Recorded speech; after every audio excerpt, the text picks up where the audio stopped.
Ms. Bondi, as you know, the Supreme Court in Trump versus United States held the president has absolute immunity to commit crimes in certain core areas of the president's responsibility.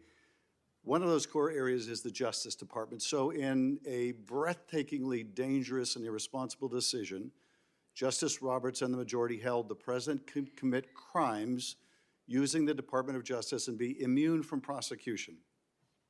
Justice Sotomayor correctly said this new immunity lies about like a loaded weapon. So the fear and the concern we have is that the incoming president will use that loaded weapon, that immunity, to commit crimes through the Department of Justice. And for that reason, it is all the more important that we have an Attorney General who has the independence, the strength, the intestinal fortitude to say no to the president when it is necessary. So my first set of questions has to do whether you have the independence to say no when you must say no. And you can say this is hypothetical, but it is not hypothetical. So let me start with one very specific non-hypothetical. The president has said Jack Smith should go to jail. Will you investigate Jack Smith? Hey there, Patriots. Welcome back to the channel. Today we're diving into a recent hearing featuring Adam Schiff grilling Pam Bondi. And let me tell you, it was something else. As a right-wing patriot, I feel it's crucial to break down what happened and expose the underlying agenda of the left.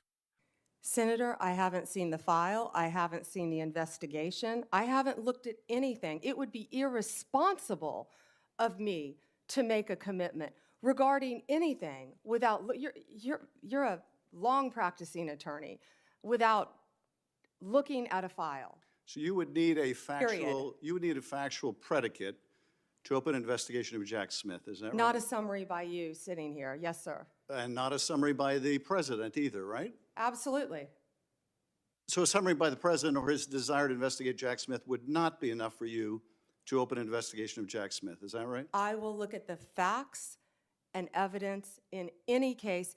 And sitting here today, Senator, 72% of Americans please, I only have 7 lost faith in the Department of Justice. Sitting here today, are you aware of any factual predicate to investigate Jack Smith? Sitting here today, yes or no?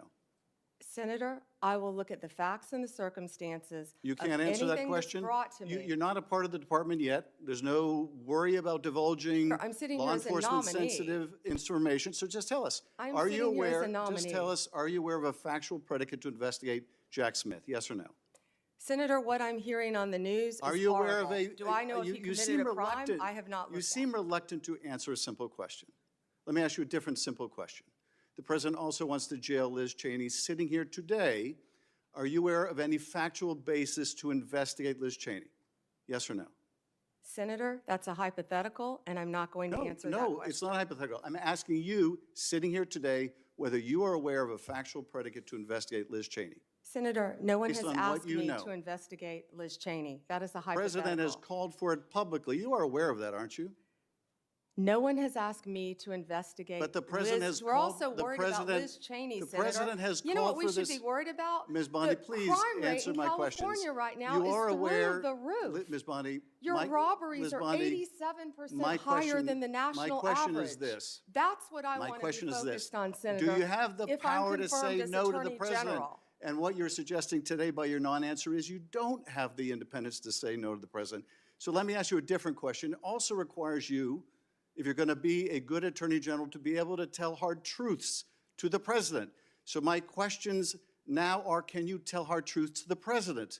So let me start with an easy truth that you could speak to the president. Can you tell us, can you tell him that Donald Trump lost the 2020 election? Can you say that? Do you have the independence to say that? Do you have the gravitas, the stature, the intestinal fortitude to say, Donald Trump, you lost the 2020 election? Can you tell us that here today? Senator, what I can tell you is I will never play politics. You're trying to engage me in a gotcha.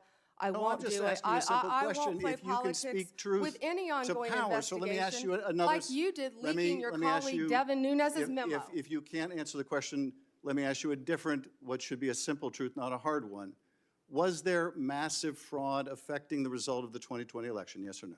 Senator, I'm glad you asked that question, if you'll let me answer what I saw in Pennsylvania. No, I asked a simple question about massive fraud. I can only tell you what I saw in Pennsylvania. I know you want to answer a different question, but my question is, can you tell us whether there was massive fraud affecting the results of the 2020 election, yes or no? Was there I or can was there tell not? you what I saw when I went as an advocate That's to not the my question. campaign. So you can't answer that question. You can't speak that even easy truth to us, let alone to the president. So let me ask you a different question. It will also be important that you give good advice to the president.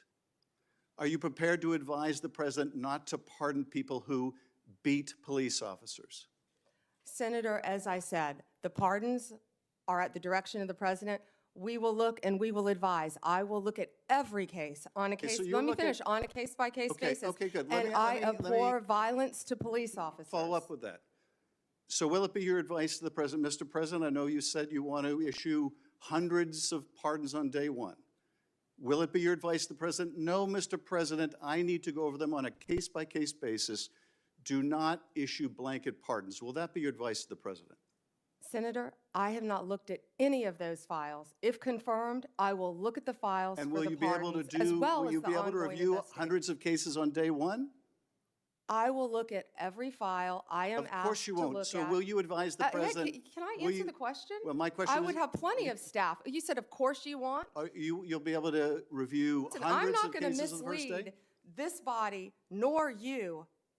All right, let me ask another question. You don't want to answer that, let me ask You were another question. censured by It will Congress, also- Senator, for it will comments just also- like this that it are will so reckless. It will also be important for you to be able to preserve the records, the evidence of the department. Are you ready to commit that none of the evidence in the January 6th investigation will be destroyed under your watch?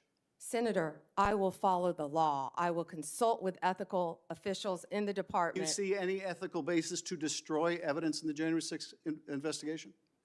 Then why can't you answer the question? Why can't you say, I commit to this committee, we will never destroy the evidence in the January 6th investigation? Why can't you give this committee and the American people that assurance? Are you frightened because evidence was destroyed against President Trump that was false? Is that why you're frightened now? I can't believe this is even. Why do you have difficulty answering that question? I can't believe Why do you you're have asking such a difficulty? question. Why do you have difficulty promising to preserve evidence at the Department of Justice? Why is that a difficult question? I will follow the law. It shouldn't be a difficult question. First off, let's talk about Schiff's opening remarks. He referenced the Supreme Court ruling in Trump versus United States, which essentially stated that presidents have absolute immunity in certain areas. Now, this is a critical point. Schiff is trying to paint it as a dangerous precedent, but let's be real. This ruling is meant to protect the executive branch from politically motivated attacks. It's about ensuring our leaders can do their job without constant fear of frivolous lawsuits. What really gets me is Schiff's insinuation that this immunity could be abused. Of course, he's worried about future presidents, like Trump, using their power. But let's flip that narrative. Isn't it more concerning that a partisan figure like Schiff sees the potential for abuse in a system designed to protect our leaders? This is a classic case of projection. Now let's talk about the exchange regarding Jack Smith.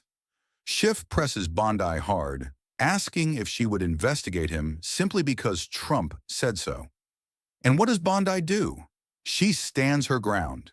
She says she needs a factual basis to open investigations, not just a summary from the president.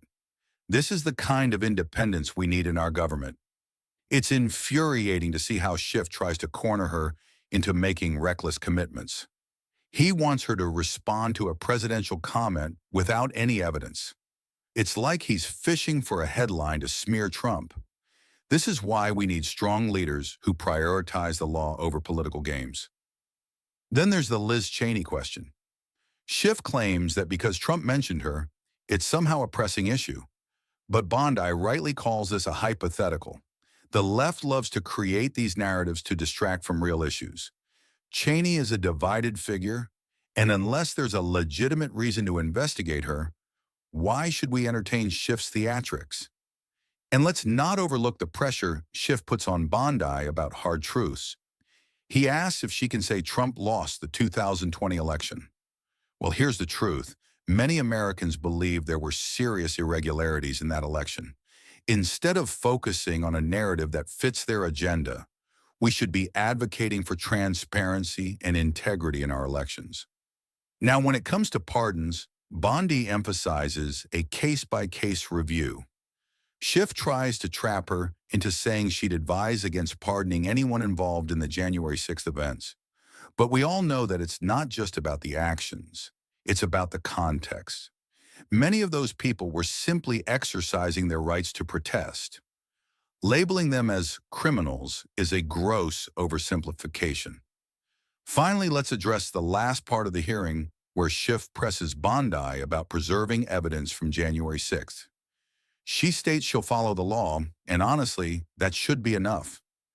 The left has been trying to create a narrative of destruction and chaos, but we need to trust our systems to hold accountable those who need to be held accountable, without sensationalism.